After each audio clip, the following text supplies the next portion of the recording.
Sa amin pong tagapag-ugnay ng mga kapisadang pansambahayan sa loob ng Iglesia ni Cristo, ang kapatid na Angelo Eranio V. Banado.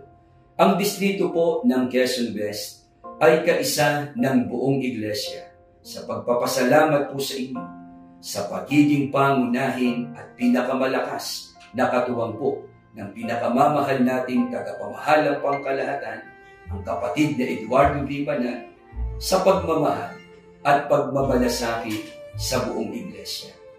Kami po ay mataimtim na nangangako sa Panginoon Diyos na pag-iibayuhin po namin ang pakikipagkaisa sa pamamahala upang patuloy na magbigay kasiyahan sa Kanya.